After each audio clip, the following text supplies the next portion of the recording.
pour tirage au sort yi comme je l'ai dit tantôt am na équipe yoo xamante ne tey aujourd'hui on est au nombre de 11 confirmations la ñu am exactement et bien vrai que ni am na ñeneen ñoo xamante ne bëggoon nañu bokk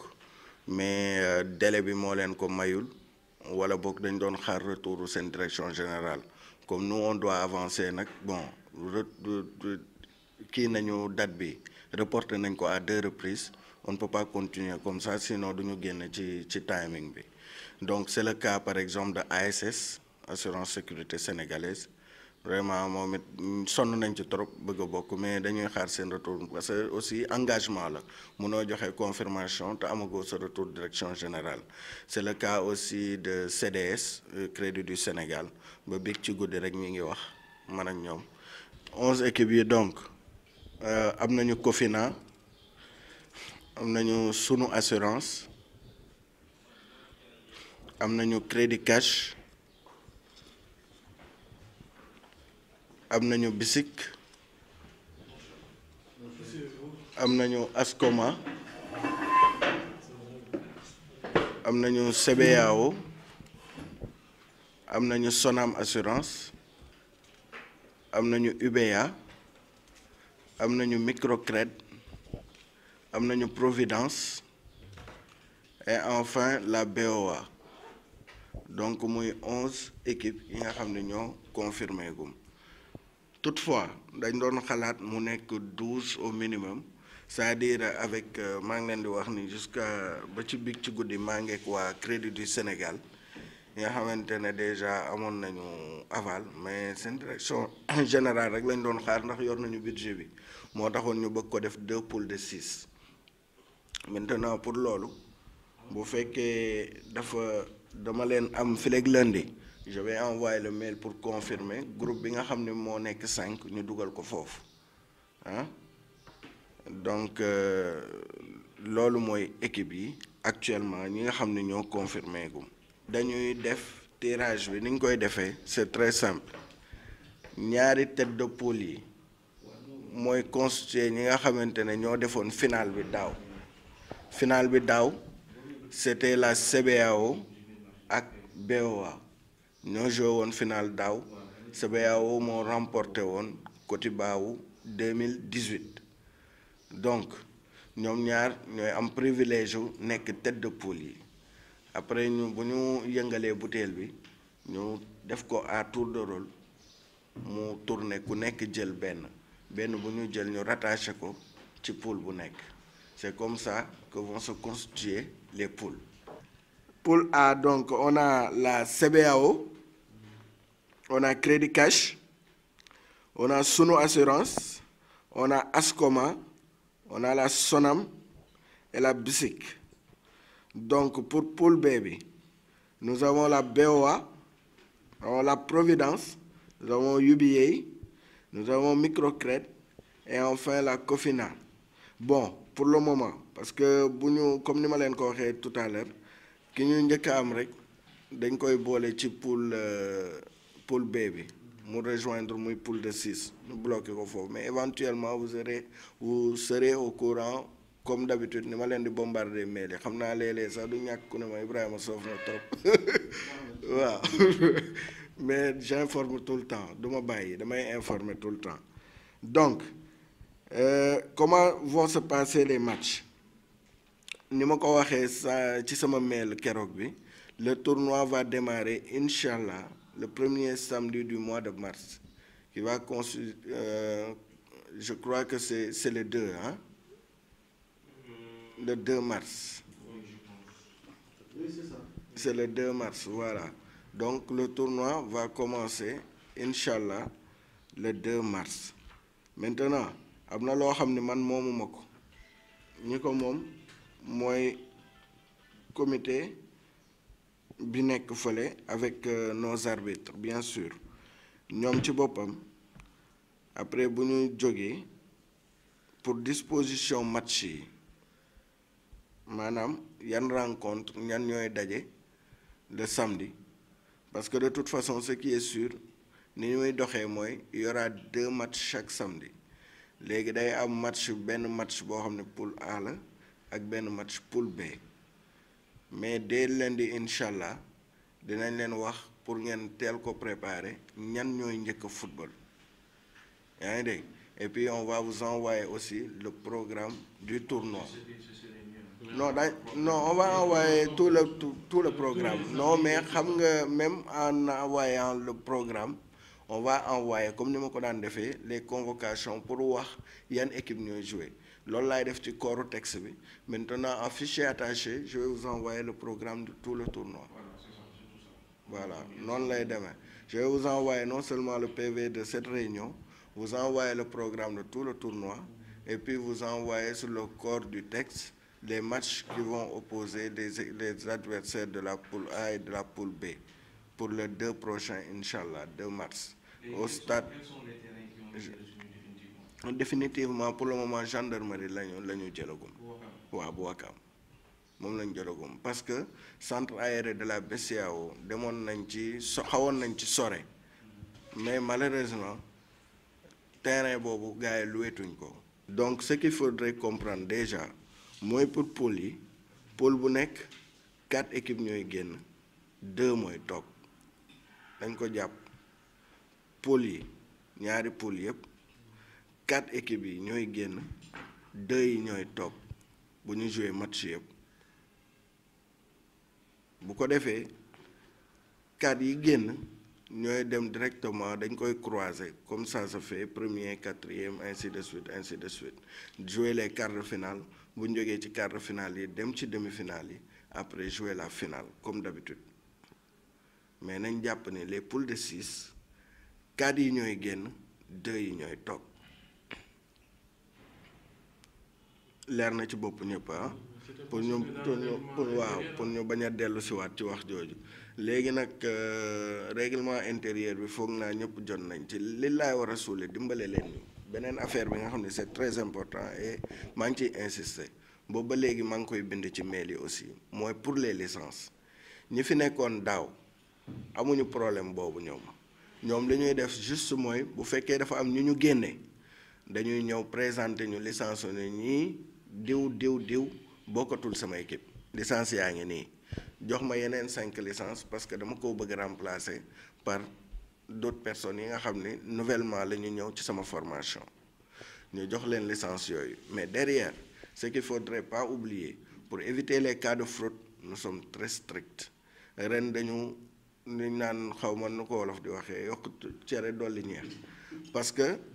cas de fraude yi on a beau faire gis ngeen ni nous on badine pas avec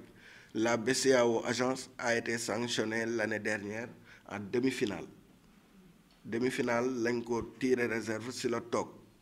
parce que cas de fraude la pour te dire boo demoon ba finale sax war a gagner te fraude bi avéré da nga koy ñàkk parce que esprit bi encore une fois Cotiba li muy dawal mooy privilège bi c'est nous agents ma xamanteeg ma biige xamanteeg Dieng xamanteeg kan xamanteeg ba bu ñuy doxalante parce que relation professionnelle yi tey bu ma amee basic problème wala ma am fa client wala ma am fa soxla yaa ngi dégg du jar may sonn damay woo kan il va le faire vraiment avec passionnément sax laay wax bu ma amee besoin CBAO idem microcrédit idem crédit cash idem wala Ascoma idem loolu lañ ci jublu donc tey li may wax toujours équipe yi nga xam ne dañuy jël d'autres joueurs externes di leen dugal seen biir équipe tey bu équipe boobu demoon sax ba jël coupe pour man war nañoo ruus parce que équipe ba jël du banque ba la représenté wala du assurance ba la représenté parce que tey fierté bi mooy ñi nga xam ne ñooy composition wu structure ba mën a ñëwal seen bopp loolu lañ ciy wut déjà pour stress bi mu wàññeeku ñuy am des heures yi nga xam ne daañu mën a def sport tuuti deuxièmement rencontrer yeneeni structures yi ndax ñu xamante c'est important mën a jëlaale seeni njaboot di leen andi di divertiru nekk ci yeneeni activité parce que tout le monde sait que le travail est très stressant mais compétition bi li muy wane mooy dama ko seetlu de xaw ma yéen ndax seetlu ngeen ko seeni structure non seulement entente bi ci biir liggéey bi day gën a neex parce que man toujours je donne le cas de la BIS malheureusement Thiaw moo fa nekkoon sama coordonnateur direct mais Thiaw laa gisatul ama gëm ni jóge na fa parce que mun a il est injoignable mais dafa am wax ju ma waxoon ju ma frappé mu ne ma man su ma amul dara ci Cotiba bi sant naa yàlla ma ne ko lu tax mu ne ma parce que bi Cotiba bi bés bi ñu ci bokkee ñun ak contrôleurs yi ak auditeurs yi daawuñu wax bu ñu rombee dañuy ñëw bonjour ku ne jàpp sa ñàmbur te ambiance bi neexul woon mais actuellement li ñu def mooy mu ne li ñu def mooy actuellement nañ ci bàyyi xel li ñu def mooy depuis bi ñu bokkee Cotiba ñoom ñëpp dañuy saafoon te léegi di kaf di ree te suñu liggéey tardeetul fenn alors que bu njëkk da ngay xool diw neexuma mu war maa defal dara ci wàllu liggéey bi may essayer bloquer xam naa dinaa ko def waaye damay jël sama temps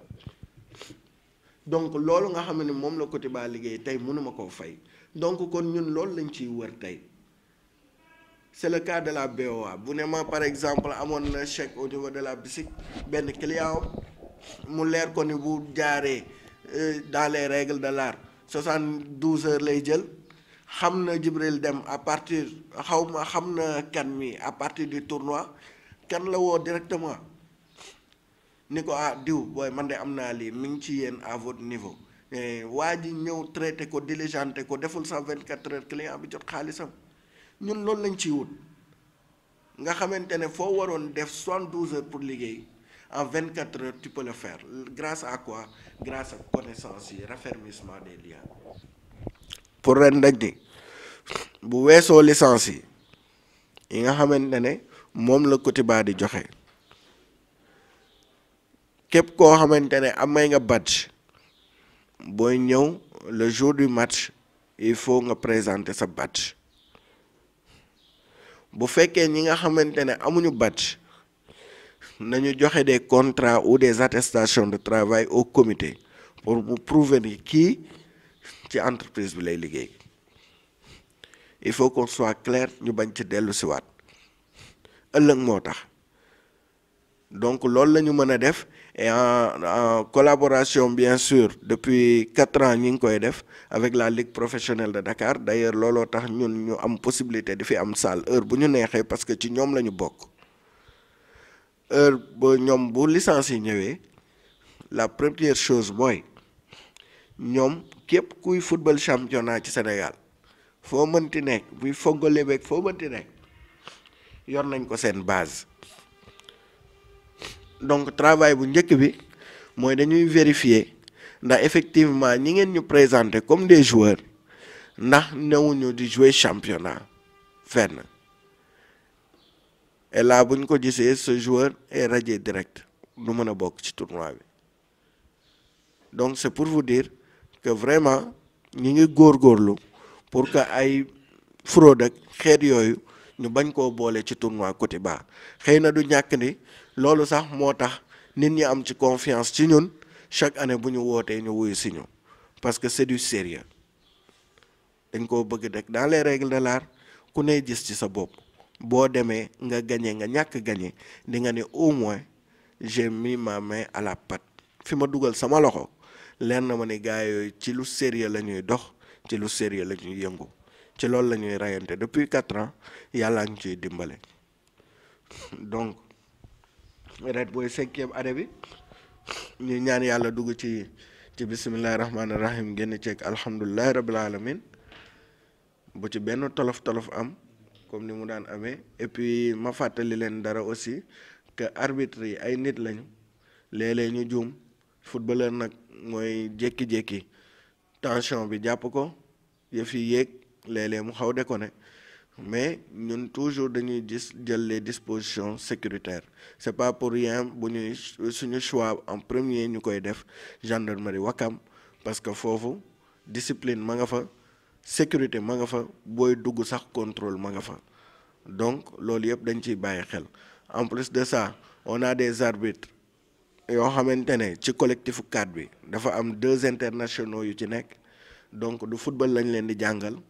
yaa ngi dégg ay arbitre la yoo xam ne ñun dañuy fay cachet bu cher pour am leen parce que avec les championnats c'est pas évident ba xam na li may wax donc ñun pour sortir du lot dañuy génne lu bëri teg ci table bi ñoom ñu mën a bàyyi yenn yi pour ñëw ci ñun donc loolu benn la mais ñaar aussi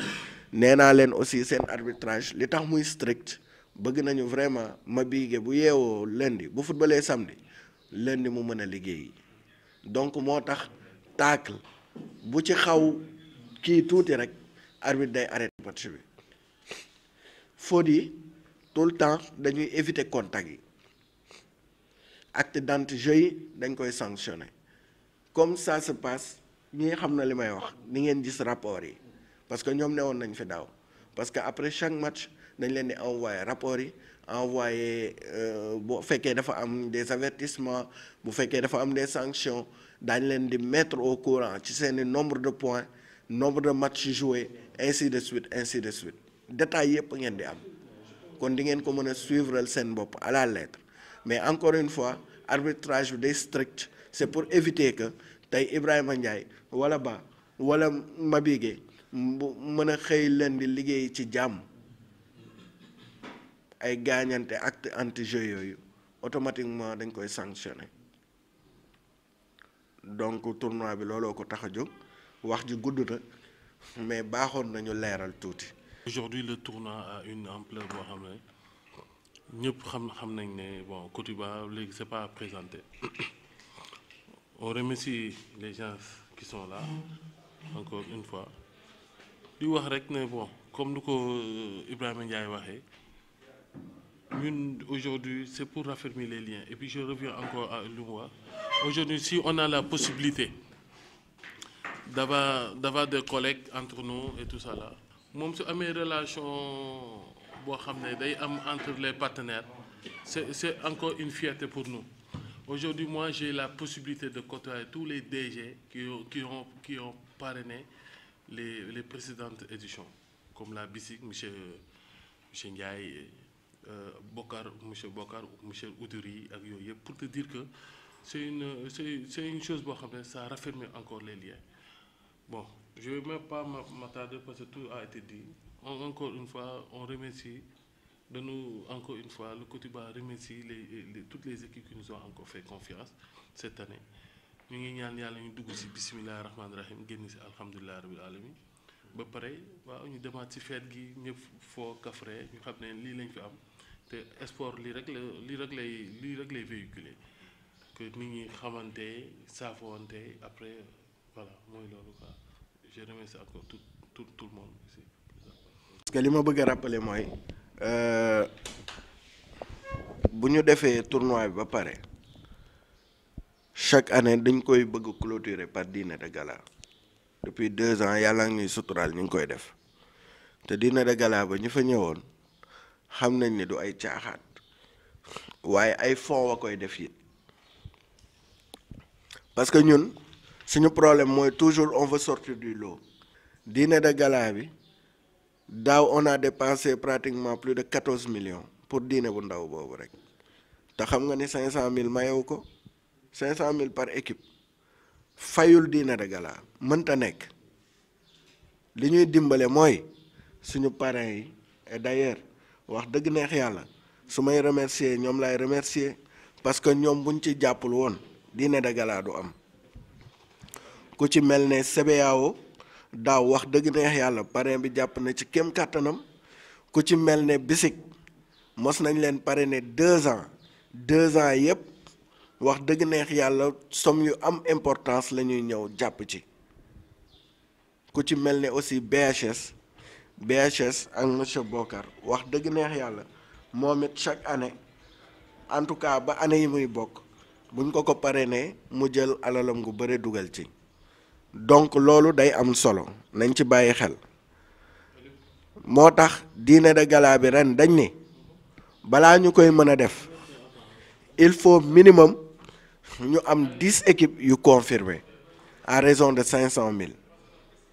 minimum il nous faut 10 équipes yu confirmées balaa ñuy mën a def dîner de gala bi parce que 2 ans yi yëpp ñu ci def dañuy dem finalement budget bi du mat après suñu DG la ñuy dem sonal ko ni ko boo ci jàppul du baax parce que mënoo liggéeyloo ay nit te doo leen fay donc moo tax ren en comité ils ont décidé que ni bu ñu amul 10 équipes yu confirmées minimum sur les 11 là en tout cas sur les 12 bu fekkee 12 la ñuy doon bu ñu amul 10 yu confirmé minimum dîner de gala du mën a am mais dîner de gala bi li tax mu important tey mooy li may wax li tax ñuy rayante di ko def li tax mu important te ñuy rayante di ko def mooy dîner de gala bi ñi ko fekkee xam nañ njëriñ bi non seulement c'est la possibilité de donner les autres trophées parce que day am ay trophées bu weesoo trophées yi nga xam ne moom la finaliste yi di am day am chaque année des trophées de participation meilleur joueur meilleur entraîneur meilleur gardien meilleur buteur ainsi de suite te loolu ci dîner de gala bi généralement lañ koy joxe et il y aura un film du tournoi boo xam ni suñu réalisateur bi daf ñu koy defaral film boo xam ni débriefingu tournoi bi yépp la ak interview yi nga xam ni moom la ñuy def au niveau de chaque structure dañuy jël seen DG yi yaa ngi dégg en interview ba pare présenter film boobu lors du dîner de gala en plus de ça bu weesoo loolu nag ñu kafre mooy dina am artiste boo xam ne dañ koy fay cachet artistes yi xam ngeen ni muy demee bi ci gën a ndaw c'est des 4 millions 5 millions nga leen di fay pour prestation wu 4 heures de temps ou 2 heures de temps ba pare bu weesoo loolu ak artistes yi ngay jël qui te font de la comédie donc loolu yëpp ay charge la c'est pas donné moo tax koo ko expliqué wul mënu koo xam moo tax je tenais à le préciser encore une fois il nous faut au minimum 10 confirmations balaa ñuy mën a tenir dîner de gala bi cette année daaw di ñëwoon final bi gis nañ li xew parce que final bi aussi ñun on y met les moyens bu weesoo loolu gis nga dañu déplacer fanfare kii ils ont témoin ñi ñëwoon daaw fekke nañ ko fanfare la ñu déplacer fanfare gendarmerie nationale da nga leen di fay pour mën leen a àndi directeur généraux yi gis ngeen conditions yi ñu leen mettroon te day am cocktail pour les finalistes ak directeurs yi nga xam ne dañuy ñëw bàyyi seen temps ñëw pour la finale donc loolu yëpp nekk ay charge moo tax yàlla ñuy suturaal waaye tournoi Cotiba li may wax comme toujours ni ko sonn ma dafa ala daw me ku dem feneen di nga dellu si du question bàkk du dara séntu wuñ ci tous it du dërëm ndax tey bu fekkoon dërëm la xam nga ni nga gis ma war oto waaye chaque jour nga dajeeg man ci tataay ak Njaga Njaay yi on le fait par passion parce qu'on aime le football on aime le sport te dafa doonoon loo xamante ne nit ñi dañ ko délaissé ñun ñu jël suñu courage à 2 mains ne dañ koy yëkkatiwaat te boobu ba léegi foog naa yàlla ak ñu ci suturaal c'est important de le préciser ñun jomm nañu dugg ci ba pare te nit ñi kontaanuñ ci chaque fois nga dégg ku ma woo wax balaa may am jàmm rek ñu xool nan la ñu satisfaire point boobu et puis di jéem a aussi def moral ba ñëpp déggoo ba ku buñ ci jógee ku ne boo ñibbee sa kër am satisfaction totale et je crois que ñi fi nekkoon ñëpp kenn mënu maa weddi bisig bañ ko tàmbalee ba léegi bàyyiwul te bu gisoon lu ko fi naqari dem na yoonam bu yàgg Ascoma bi mu ko tàmbalee ba léegi bàyyiwul bu gisoon li ko naqari dem na CBAO bi ñu defee confiance ba léegi bàyyiwuñu aussi donc ñooñu laay cité parce que ñoo fi nekk ak BOA bien sûr bañ ko tàmbalee ba léegi ñoom it bàyyiwuñu waaw 2 fois demi-finaliste benn yoon 2 fois finaliste donc yooyu c'est important de préciser ça. Man c'est Amadou Lamine Racine Sow représentant de Crédit Cash Sénégal. waaw donc impression bu baax la donc ñun bi mooy suñu première participation ci tournoi bi donc bu ñu amee écho ne que Cotiba day organiser tournoi si la ñu décidé avec l'accord de la direction générale pour ñëw participer ci tournoi bi et voilà quoi donc participer ci compétition bi parce que ça fait des années aussi ñu ngi doon dégg compétition bi. Bonjour, je me présente, c'est Mabi Guessey de Microcred Sénégal. waaw tournoi Cotiba nag dañ koy rafetlu comme on l'a dit tout à l'heure dañ koy rafetlu tournoi la boo xamante ni day rafetlu déjà lien yi entre les acteurs du secteur financier comme on le dit donc ñun je pense que bii mooy suñu deuxième participation on a participé à ce tournoi là une première fois ren on a reçu encore une lettre de la Cotiba du Cotiba du moins pour mën a participer ci tournoi bi. Donc on est revenu et cette fois-ci, comme on l'a dit tout à l'heure aussi, c'est pour gagner. c'est vrai que ni gagner am na solo aussi tamit mais football bi xam nga créer aussi liens yi moo ci ëpp solo comme on le dit souvent ñun ñëpp benn lañ on est une famille donc pour ñun looloo ci gën a am solo. waaw Amadou Kane je suis le représentant de la BICIC. waaw bon ñun moom du ñu bees ci tournoi bi gis nañ bu baax ñoom nuñ ci taxawoo waa Cotiba donc dañuy ñaan yàlla comme li ma waxoon sànq rek ñu dugg tàmbalee ko bismillahi rahmaani rahim jeexalee ko ci alhamdulilahi rabbil alamin ndax li si gën a am solo mooy diggante yu muy rataxal ci ñii di liggéeyee ci banque ak ci société d'assurance yi ndax daf ci am solo bu baax a baax donc encore une fois dañuy féliciter Cotiba di ñaan yàlla ñu te commencé ko bismillahi rahmaani rahim jeexalee ko ci alhamdulilahi rabbil alamin di ñaan yàlla nag coupe bi BICIC jël ko ci édition 2019 bi. Amadou Ba représentant CBAO. En fait ñun sant yàlla ci mën a bokkaat ci tournoi bi en fait tournoi bi comme ni ñu ko waxee tout à l'heure ci réunion bi Cotiba on les félicite parce que c'est pas facile c'est pas donné à tout le monde di organiser tournoi bu am envergure comme ni di réunir banquiers ak assurance yi et liñ ciy wut aussi mooy raffermir les liens c'est-à-dire que diggante jàmm bi am ci diggante ñun ak yeneen consoeurs yeeg yooyu parce que aujourd'hui soo amee loo soxla ci beneen banque wala ci beneen assurance mun nga jaar ci relation yi pour mun ko toppatoo le plus rapidement possible et sant yàlla daaw ñoo ko jëloon dañuy ñaan yàlla mayaat ñu ndam ñu dugg ci bisimilahi rahmaani rahim pare ci alhamdulilahi rabbil alamin. Charles Ibrahima Ndiaye may représenté BOA. tournoi bi dafa nekk loo xam ne am na solo lool parce que depuis première édition bi ba léegi ñi ngi ci bokk ñi ngi ci biir. bon mosaguñ ko gagné nag mais on a toujours bien participé def nañu ñaari finale ak ay demi-finale bon tournoi bi c'est opportunité la pour ñun banques yi ñu mën a raffermir liens yi ñu am entre nous tey tax na ba ñu bëri dañu xamante suñu biir parce que déjà liggéey bi duñ ko permettre mais sport bi moo waral tey ñun ñëpp ñu xamante ba ku ci nekk dañuy demalante sax te pourtant bokkuñu sax structure bon. pour bañ a mu gudd di ñaan yàlla rek ren ñu gagné ko ndax sonn nañ ci nag chaque année ñu ñëw bon cette fois-ci nag je pense que coupe bi war na mën a ñëw BOA ndax nous sommes une équipe très jeune compétitive te gëm naa ñoo ci gën a xarañ tamit teg ci. Moi c'est monsieur Ali Khoudia Dieng, représentant ASCOMA Sénégal. D'abord nous tenons à les remercier et les féliciter. C'est la 5e édition et nous sommes à notre 3e participation. Depuis nos participations gis nañ ne bof tournoi bi ça nous a permis de tisser de nouvelles relations surtout côté professionnel et côté humain. Nous les félicitons et les remercions. Ren nag ASCOMA dafa ñëw nag pour gagner coupe bi ñëwuñu pour foo nag dañ ñëw pour gagner coupe bi comme le disent les autres. Wow. Et nous, on va y mettre tous les moyens de notre côté pour remporter la coupe. Je me nomme Ibrahima Ndiaye, secrétaire général du Cotiba, comité d'organisation du tournoi Interbanque Assurance. waaw tey li ñu fi teewloo mooy dañu doon def tirage au sort bu tournoi Cotiba wu 5e édition bi ñu war a tàmbali le 2 mars incha allah fële ci terrain gendarmerie bu Wakam. foofu la ñu war a defee tournoi bi et donc tey la woon tirage au sort équipe yi nga xam ne ñoo war a participer ren pour xool incha allah kan mooy jël raw gàddu gi bu ñu yeggee ci cappaandaw bi. waa bi mooy suñu 5e édition yàlla ñu ciy suturaal depuis première édition bi ren mooy 5e édition bi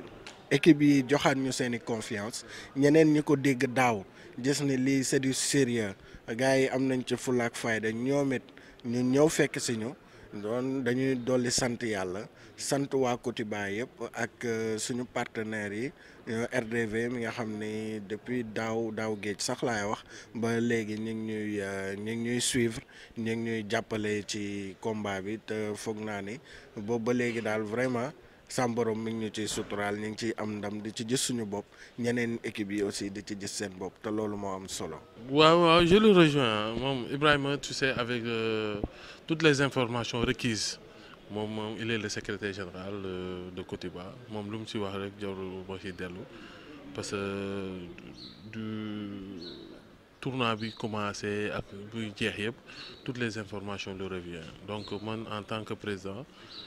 Voilà, je réjouis aujourd'hui pour le démarrage pour poule yi ñu war a tiré ak yooyu de 5e édition ñu ngi ñaan yàlla ñu dugg ci bisimilah rahmaani rahim génn ci alhamdulilah rabbil alamin donc encore une fois je remercie toutes les équipes qui nous ont encore fait confiance am na ñu génn am na ñeneen ñu ñëw tamit c'est pour aujourd'hui pour se montrer que nii lay doxee des fois ni nga xam ne dañuy génn ñeneen dañuy ñëw donc encore une fois voilà loolu moom c'est à remercier et à renouveler de toutes les choses.